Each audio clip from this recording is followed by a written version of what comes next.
باقاعدہ جو کتاب ہدیہ مبلغین ہے اس میں کتاب شناخت نماز کے حوالے سے ایک روایت کو نقل کیا گیا. وہ یہ ہے کہ ایک دفعہ ایک شخص پیغمبر اسلام کے پاس آیا. اللہم صلی علی محمد و علی محمد.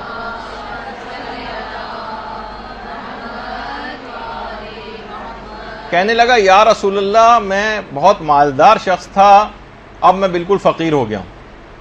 پیغمبر نے کہا کیا تم نماز نہیں پڑھتے ہو؟ اس نے کہا پیغمبر اسلام میں تو 5 وقت کی نماز پڑھتا ہوں. پیغمبر نے کہا کیا تم روزے نہیں رکھتے؟ کہا کہ میں رمضان کے روزے تو چھوڑیے، میں 3 مہینے مسلسل رجب سے لے کر رمضان تک پابندی سے مستحب روزے تک رکھتا ہوں. پیغمبر اسلام تعجب میں پڑ گئے کہ ایسا کون سا اس نے گناہ کیا کہ اس کے مال سے برکت ختم ہو گئی.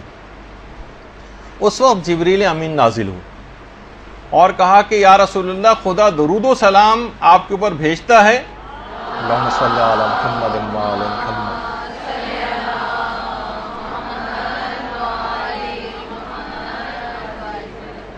آپ اس بندے سے کہہ دیں کہ اس کا جو باغ ہے اس باغ کے اندر ایک گھونسلہ ہے چڑیا کا، اس گھونسلے میں ایک بے نمازی کی ہڈی کا ایک ٹکڑا موجود ہے جس کی نحوست کی وجہ سے تمہارے مال میں بالکل برکت ختم ہو گئی اور تم مفلس و نادار ہو گئے. پیغمبر اسلام نے اس شخص کو یہ بات بتائی. وہ شخص اپنے باغ میں گیا اور وہ عام طور پہ ہوتا ہے نا جانور کوئی نہ کوئی ٹکڑا اٹھا کر لے آتے ہیں کسی ہڈی کا، وہ اس نے گھونسلے میں سے نکال کر کسی دور جگہ پھینک کر آیا. اس کے اثرات بد دور ہوئے اور دوبارہ مال کے اندر اس کے برکت آنی شروع ہوئی. تو آپ خود سوچیں کہ بے نمازی کی ہڈی کا ایک چھوٹا سا ٹکڑا وہ اتنا زیادہ نحوست رکھتا ہے، تو ایک مجسم بے نمازی آپ کے اطراف میں موجود ہو، مجسم بے نمازی آپ کے گھروں کے اندر آپ کے ساتھ رہتے ہوں، تو وہ گھر کتنی بلاؤں، تکلیفوں، مشکلات، پریشانیوں اور فقر و فاقے کا شکار ہوگا جو لوگ آج ہر وقت اس کا ذکر کرتے رہتے ہیں. اور بے نمازی سے مراد یہ نہیں کہ جو شروع سے آخر تک ایک نماز بھی نہ پڑھتا ہو. جو گنڈے دار ٹائپ کے نمازی ہوتے ہیں، کبھی پڑھ لی کبھی نہیں پڑھی، کہ فلاں نماز فجر کی روزانہ قضا ہو گئی، ساری نمازوں قضا کر کے کبھی ایک ساتھ پڑھ لیا، ان کے بھی اثرات نحوست اسی انداز کے ہوتے ہیں. تو اگر آپ نے خود اپنے آپ کو نمازیں ٹھیک بھی کرنی، لوگ بڑے پریشان ہوتے ہیں جیسے اس نے آ کر کے میں 3 مہینے کے مستحب روزے بھی رکھتا ہوں، تمام نمازیں بھی پابندی کے ساتھ پڑھتا ہوں، کوئی واجبات اپنا چھوڑتا نہیں ہوں، پھر بھی میں مفلس ہوتا جا رہا ہوں. اس وجہ سے کہ آپ تبلیغ نہیں کر رہے ہیں اپنے اطراف والے لوگوں پر.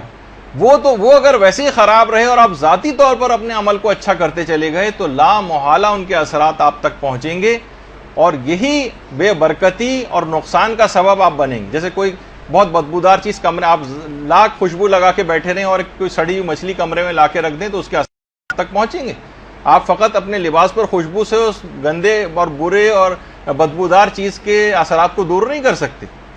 تو بہت ضرورت اس بات کی، جب ہی ہم بار بار اس بات کو کہتے ہیں کہ تبلیغات کے اندر آپ اپنے آپ کو بھی اگر آپ کو ٹھیک کرنا ہے، اپنے حال کو بھی، تب بھی آپ کو تبلیغ کرنا پڑے گی، ورنہ دوسرے جو خراب ہوتے چلے جائیں گے آپ کے تبلیغ نہ کرنے کے نتیجے میں، اس سے آپ بھی متاثر ہوئے بغیر نہیں رہ سکتی. اس کی تبلیغ کریں، لوگ اس کو پڑھنا شروع کریں اور مسائل فقہ کے تحت صحیح طور پر نماز پڑھنا شروع کریں اور نماز کو بہتر سے بہتر بنانے کے لیے اب اقدامات شروع کریں. اور اگر کوئی شخص فقط پوری زندگی بھی اس نماز کے موضوع کی تبلیغ پہ لگا دے تو اس نے ایک بہت بڑا کارنامہ جو ہے وہ انجام دے دیا.